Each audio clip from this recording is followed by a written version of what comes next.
Good morning guys. Kasabong Luzon, Visayas, Mindanao sa aking mga followers, sa aking viewers, sa aking subscriber dito sa aking channel, YouTube Kalio Kasabong TV. Nandito naman ako sa umaga na ito ngayon. Nagbigay ng sample sa inyo tungkol sa kalaman ko sa pag-alaga sa manok na ang isa ka inahin na naglilimlim. Kasabong bago ang lahat, pagpasensyahan niyo mula pala ako dahil medyo di pa gumaling ang boses ko dahil sa umulan ito. Pero ito siya, ipakila ko sa inyo, ito ang inahin kong naglilimlim pala. Ito siya, limon ito siya pero bulik ang kulay. Tingnan nyo sa pulukan niya, may batik-batik na itim.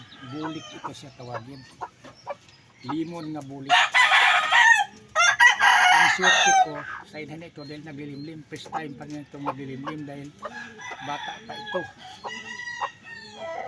Pero may mga similya siya. Naipisa niya lahat ang nilimliman niya na 12 piraso. Para sa inyong mabaguan pa lang, kahit naglilimlim ang inahin, parehas lang ito, walang pinagkaiba sa pagka-incubate natin sa incubator sa 40.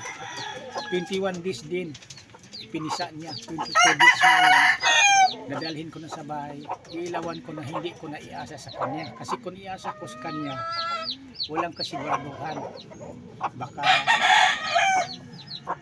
pabayaan lang niya.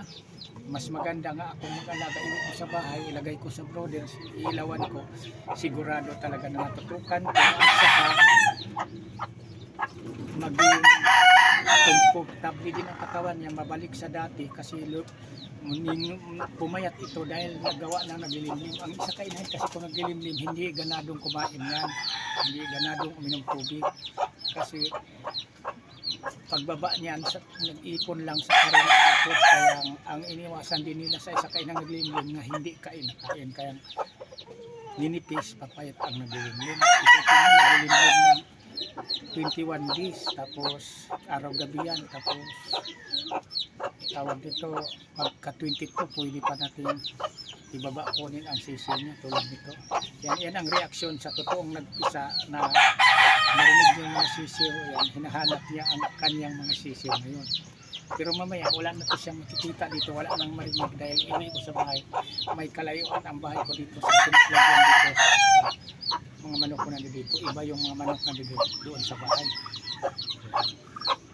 Yan siya, limon na bulik. Hindi ito malaking inahin kasi dugong limon, pero ang pinaris ko nito malalaki. Ang pinaris ko nga lalaki. Yan siya, tingnan nyo ang ulo pag masdan nyo. Yan, hindi malaking ulo at saka sa forma.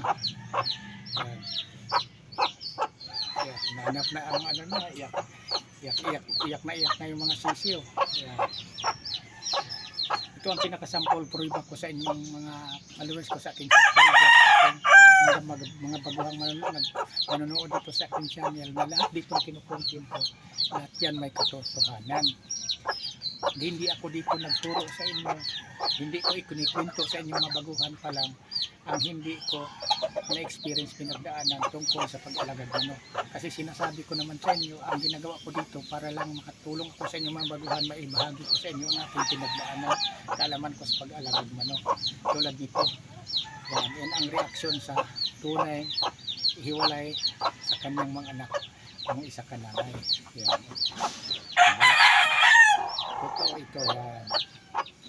Sana mayroon kayong mapulutong matutunang mga baguhan pa lang na ang isa kainahin, kung maaari lang, katulad nito, naglilimlim, nagpisa niya yung kanyang itlog, nagsisiw, yung nagsisiw na, iuwi ko sa bahay, ilawan ko. Dapat yan din ang gawin nyo. Nasa inyo na yan kung anong dapat nyo gawin, pero kung may kurinti kayo dapat ilawan. O kaya parang makatipid kayo, konti lang ang mga sisiw nyo. Yung unang mabigit, tinuturo ko na sa pinakailalim, tinuturo ko na anong gawin, makatipid sa kurinti. Di tayo gagamit ang kurinti na malusog, malakas lang din kapag sa masisi, ilagay natin sa karton na hindi natin ilapag sa mahangin na lugar. Yan lang ang pinaka the best kung ginagawa sa ibang pag-alaga. Kung mapanood nyo yan, halongkatin nyo na lang ang unang makontin na dito sa aking channel YouTube Kalyaw Kasabong TV, mayroon talaga kayong ulit at katutunan doon, makakuha kayo konting idea kung paano ang simple ang alaga sa manok, kung paano tayo nakatipid alaga sa ating mga sisi. Yan lang, maraming salamat ulit. Bukas ulit, pagpasensya niyo ako, di ako pwedeng magtagabos yan sa kwentuhan kasi gawa ng aking galungunan. Masama talaga. Hindi ka medyo maliwanag ang aking pagsasalita. Yan lang.